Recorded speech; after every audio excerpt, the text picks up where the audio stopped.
mùsùlùmí ká kò lè rí Ọlọ́run ọba láyé ń bí ṣùgbọ́n ìmá sọ wípé ànábì wa Muhammad sallallahu alayhi wa alihi wa sallam ànábì rí Ọlọ́run ọba mistake ọ̀rọ̀ ni ẹ̀yọ́mọ̀ya nínú Islam ms bàbá àtàwọn gúrùpù rẹ̀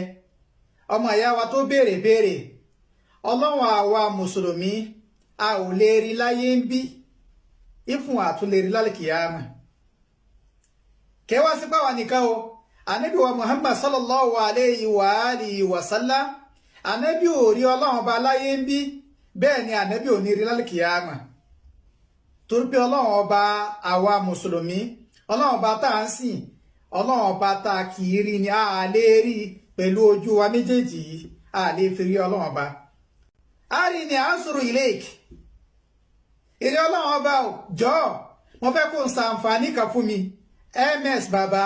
ẹ̀yọ́ màá yá nínú Islam mo fẹ́ kẹ́ ẹ gbọ́dọ̀ yìí dáadáa o ànábì wa Musa ní èrè Ọlọ́run ọba o mo fẹ́ kó n ṣàǹfààní kan fún mi mo fẹ́ kó o ṣe oore ọ̀fẹ́ kan fún mi mo fẹ́ kí n rí ọ mo fẹ́ fi ojú mi mo fẹ́ fi rí ìwọ Ọlọ́run ọba ya Allah ms bàbá ọ̀kan náà àwọn ànábì Ọlọ́run tí a mọ̀ sí ànábì wa Musa alayhi salam ó ní òun tọrọ lọ́dọ̀ Ọlọ́run ọba kí Ọlọ́run bó fóun láǹfààní kó ṣàlàyé fóun báwo lòun ṣe fẹ́ rí Ọlọ́run ọba mo wá fẹ́ kẹ́ ẹ gbọ́ bí Ọlọ́run ọba ṣe dá ànábì Musa alayhi salam bí Ọlọ́run ọba ṣe dá lóhùn kọ́ọ̀là Ọlọ́run wá sọ fún ànábì Musa wípé láǹtàrọ́ọ̀nì èrè ànábì Musa ò lè ẹ́fà rí mi ò lè rí èmi Ọlọ́run ọba torí èmi Ọlọ́run ọba o ẹni tí a kì í rí ni mí Ọlọ́run bá nírè ànábì Musa o láǹtàrọ́ọ̀nì ò lè rí èmi Ọlọ́run ọba ms bàbá ẹ̀mọ̀ya nínú Islam ẹ̀rí pé o tí Ọlọ́run ọba lò níbà yìí wípé ànábì wa Musa alayhi salam o kò lè ẹ́fà ṣé kí ni o rí òun Ọlọ́run ọba tí Ọlọ́run bá wá sọ fún ànábì rẹ̀ ọ̀kan náà àwọn ànábì rẹ̀ tí a mọ̀ sí ànábì Musa alayhi salam nínú al-Qur'anil Karim tí Ọlọ́run bá sọ fún ànábì Musa wípé láǹtàrọ́ọ̀nì ò lè rí èmi Ọlọ́run ọba tẹ bá wá rí ẹnìkan tó bá dé tó bá sọ pé ànábì wa Muhammad o tàbí ọ̀kan náà àwọn ànábì Ọlọ́run tàbí ọ̀kan náà àwọn wòlíì Ọlọ́run ó rí Ọlọ́run ọba kẹmọ̀ bí àdáparọ́ ni wọ́n pa mú tọ̀hún yẹn tàbí tó bá sọ bẹ́ẹ̀ o ó tọ̀hún yẹn àdáparọ́ ló ń pa fúnra rẹ̀ ó tọ̀hún yẹn parọ́ ni kò rí Ọlọ́run ọba torí tí Ọlọ́run ọba sọ fún ànábì Musa lọ́jọ́ kìíní àná ni wípé láǹtàrọ́ọ̀nì eré ànábì Musa ò lè rí mi torí tá a bá fẹ́ rí ìkan tó láàyè ni Ọlọ́run ọba ò láàyè tẹ bá sọ pé láàyè àyè tẹ sọ pé nìyẹn kó tó dé àyè yẹn níbo ni Ọlọ́run ọba wà Ọlọ́run ọba ìkan tẹ bá fẹ́ rí ó gbọ́dọ̀ ní mátà ó gbọ́dọ̀ jẹ́ bọ́dì ó gbọ́dọ̀ jẹ́ àkàn tó ní wéètì àti àìtì àti gbogbo ẹ̀ Ọlọ́run ọba ò ní gbogbo àwọn nǹkan yìí lára báwo lè ṣe wá fẹ́ rí Ọlọ́run ọba ìyẹn Ọlọ́run ọba fi sọ fún ànábì Musa wípé láǹtàrọ́ọ̀nì ò lè rí èmi Ọlọ́run ọba eléyìí ni ọ̀kan náà àwọn ẹgbẹ̀rún ẹ̀rí tó wà ní Al-Qur'ani ms bàbá ẹ̀yọ́ maya nínú Islam tá a fi mọ̀ pé Ọlọ́run ọba wa o kìí ṣe ọba tá a lè rí láyé bí àti lálùkìyámà tábàtú lọ wọ àyà mi bóyá Suratul An'am àyà wà rírà tìrì kí Ọlọ́run bá sọ ń bẹ̀ Ọlọ́run bá ní la tudrikuhul absar ojú kankan yìí ò lè kọ́fà Ọlọ́run ọba ojú yìí àwọn ojú èèyàn ojú àwọn ọmọ èèyàn ojú àlùjẹ̀nú kò sí ojú náà tó lè rí Ọlọ́run ọba Ọlọ́run ọba sọ ní Al-Qur'ani. Alhamdulillah adúpẹ́ fún Allahu subhanahu àtọ̀rọ̀kẹ́ gẹ̀fẹ́ nàbíwá Muhammad sallallahu alaihi wasallam ike Allahu azza wa jal àtúrà ilé jẹ́ tán rẹ̀ kó ma bá nàbíwá Muhammad kó ma bá wọn ará ilé rẹ̀ kó sì ma bá wọn sàhábà rẹ̀ ẹmọ yíwa nínú Islam lórí súnà nàbíwá Muhammad akẹrẹwà ikú assalamu alaikum wa rahmatullahi wa barakatuh barakallahu fikum ẹgbẹ́ bá tún sọ pé ní dára tẹ́lẹ̀ ṣe fún àwọn nípa àwọn rọ́lọ́ ibi tán sọ láti fi ìṣàlàyé san lọ́bẹ̀ẹ́ dáyìí àti tún fi tú àṣírí àwọn ọ̀tẹ́ẹ̀sìn ẹmọ́ṣàbà náà tánká kẹmọ bá wa lọ́fẹ̀ kẹmọ bá wa ṣe rẹ̀ barakallahu fikum. Gbogbo ara gbọ́ ọ̀rọ̀ tí ọmọ aláìmọ̀kan Rọ́fídọ̀ Ìtọ́lá Mustapha tó sọ lórúkọ ìdé ìsípadà fún àwọn èèyàn bíi tiẹ̀ àwọn ọ̀tẹ́ẹ̀sìn bíi tiẹ̀ èèyàn àwọn ọmọ aláṣìṣe nípa ìfi ìròyìn ọlọ́bẹ̀ẹ́dà ìfiṣe ẹ̀yẹ bí ìròyìn ọwọ́ àti ìròyìn ìrí Allahu azza wa jal àti bẹ́ẹ̀ bẹ́ẹ̀ lọ. ọmọ yìí sá lọ sínú àwọn àyà kan ní Qur'anul Karim láti fẹ́ fi ṣẹ̀rí pé Allah bẹ̀ẹ́dà wọn lè rí láyé wọn sì lè rí lálkìyàmà àmọ́ kí ni tí àyà ń sọ òun náà ni àyà tí ń bẹ nínú suratul A'raf níbi tí Allah bẹ̀rẹ̀ àti ń sọ pé walamma ja'a Musa limiqatina wa kallamahu rabbuhu qala rabbi arini anzur ilayk qala lan tarani ولكن انظر إلى الجبل إن استقر مكانه فسوف تراني. Ìgbà Allah bẹ̀rẹ̀ sọ pé ní ìgbà tí Ànábì Musa tó wá ní déédé àsìkò tá a ṣe ládéhùn fún pé kó pàdé wa. Oye, so tí ọba tó dá tí ń ṣe Allah bẹ̀rẹ̀ dá tó dẹ̀ bá sọ̀rọ̀ ní ìsọ̀rọ̀ gangan. Oye, Allah bẹ̀rẹ̀ dá wa sọ pé Ànábì Musa wá sọ pé ìrẹ́ ọba tó dá mi, arini nafsak. Az-Zajjaj rahimahullah ó ní ìtumọ̀ ní pé arini nafsak, ìrẹ́ Allah bẹ̀rẹ̀ dá fira rẹ̀ àmì, mo fẹ́ rí ẹ. Anzur ilayk, mo fẹ́ rí rẹ̀ Allahu azza wa jal. Allah bẹ̀rẹ̀ dá wa sọ pé lan tarani, ìpè ìrẹ́ Musa ò lè rí mi láyé, ò lè ṣe kí ni, ò lè rí mi láyé. Ọmọ yìí fẹ́ sá síbi lan tarani láti fi sọ pé kìí ṣayé nìkan ni wọn àti nílé rí Allah bẹ̀rẹ̀ dá kódà lálkìyámà náà wọn nílé rí Allahu subhanahu. So ẹ máa nínú ẹ̀sìn wa, àyà yìí gan lásán ó ti tó láti fi expose àìmọ̀ kan ọmọ aláìmọ̀ kan yìí àtàwọn tí wọ́n bá jọ. Do àwa náà mọ̀ pé àwọn ọmọ yìí kìí ṣe pé bá kéwù kan tó yanjú ni wọ́n ń ké nílùú tí wọ́n wà. Oye, wọ́n kàn gbé copy and paste lé wọn lórí ni àti bẹ́ẹ̀ bẹ́ẹ̀ lọ. So Allah bẹ̀rẹ̀ tó sọ fún Ànábì Musa pé lan tarani. So ipe ìrẹ́ Ànábì Musa ò lè rí mi, tí Allah bẹ̀rẹ̀ dẹ́ lò lan fún. So ibo ni Ànábì Musa ti ń béèrè pé kí Allah bẹ̀rẹ̀ fi ara rẹ̀ hàn láyé ń bí báyìí, kìí ṣe tó so papọ̀ mọ́rọ̀ alkiyama. Oye, síyáàkù àyà ó ti fi hàn yí pé ayé ń bí báyìí ni Ànábì Musa ò ti lè rí Allahu azza wa jal pẹ̀lú ojú ẹ̀ méjèèjì, kò tiẹ̀ kọ́rọ̀ alkiyama kò kó sínú ń bí. Oye, àmọ́ aláìmọ̀ kan ọmọ ìwọ̀n tó sí wípé kódà alkiyama gan wọn lè rí Allahu azza wa jal. Ẹ máa nínú ẹ̀sìn wa àtàwọn àyà mìíràn tó yá sí pé Allah bẹ̀rẹ̀ dá ń sọ nínú Qur'anul Karim gẹ́gẹ́ bó ṣe wà ní suratul An'am tí Allah bẹ̀rẹ̀ sọ pé لا تدركه الأبصار وهو يدرك الأبصار وهو اللطيف الخبير. So gbogbo ojú wọn lè locate pàápàá Allahu azza wa jal, like la tuhitu bihi al-absar, ojú ò lè rọgbà ká Allahu azza wa jal.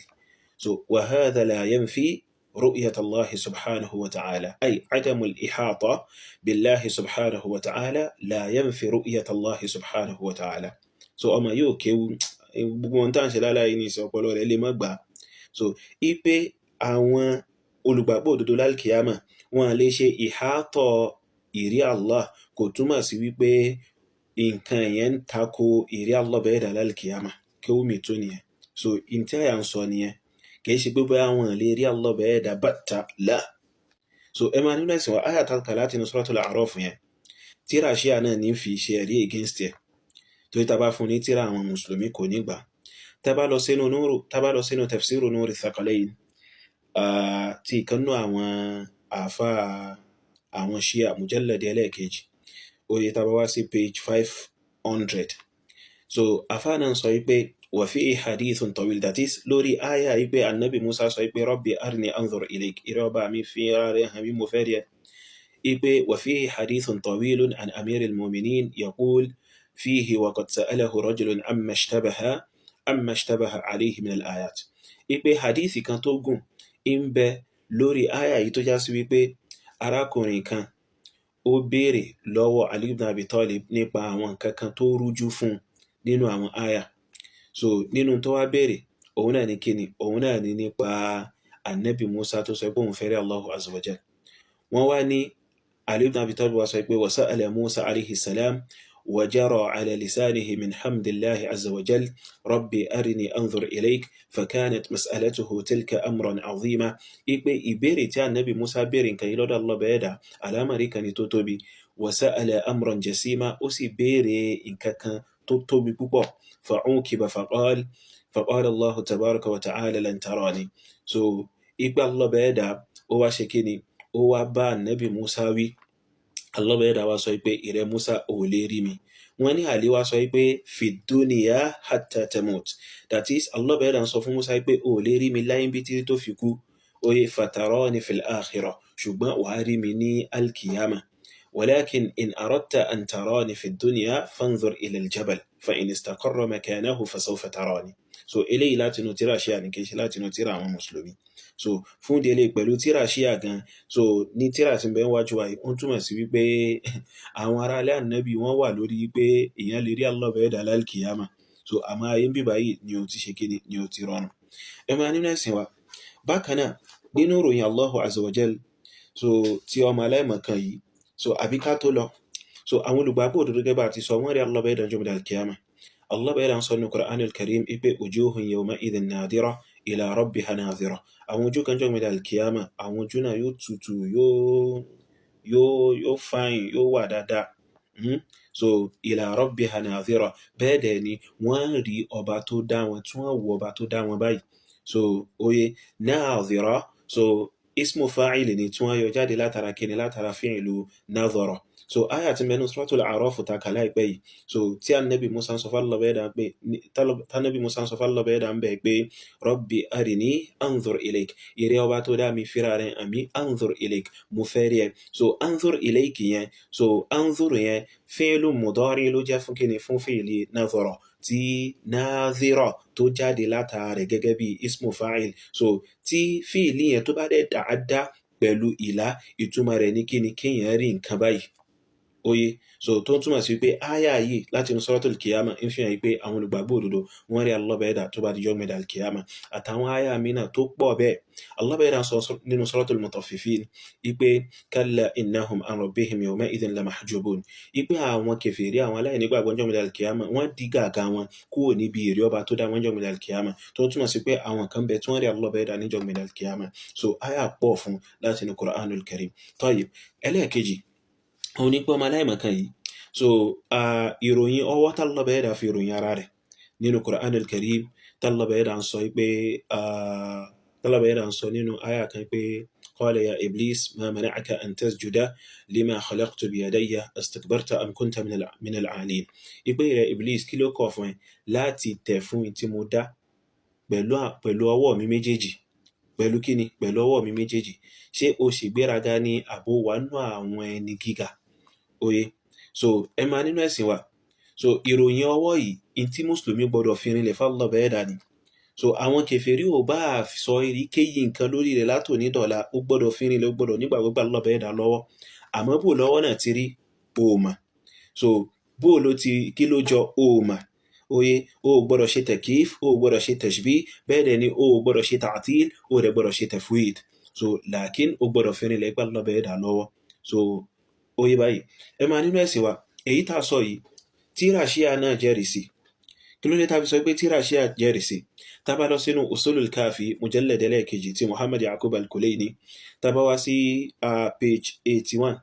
oye báyìí, tá bá wá sí page 81, so wọ́n ní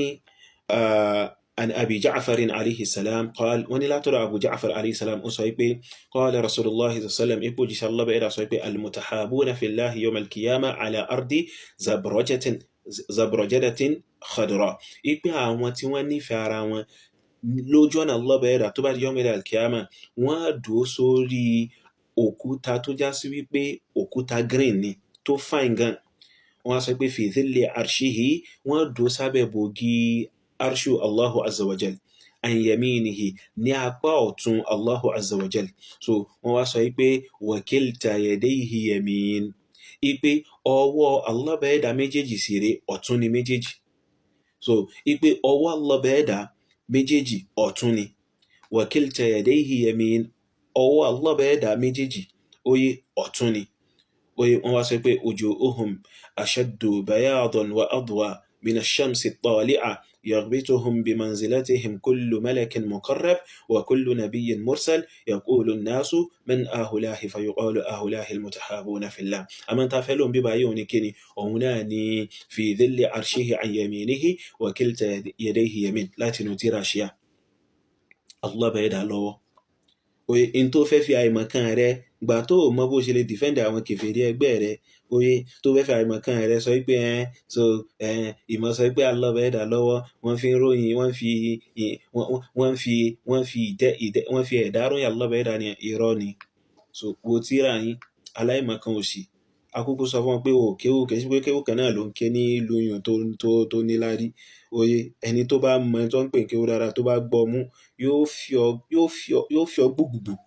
níbi ọ̀rọ̀ ìmọ̀dé, àfi kí Allah bá yẹ̀dá kó fọ́nà mẹ́. So ìyẹn ni tí a fẹ́ ṣe ní àlàyé níwọ̀n bá ìmọ̀ nínú ẹ̀sìn wa. Barakallahu fikum.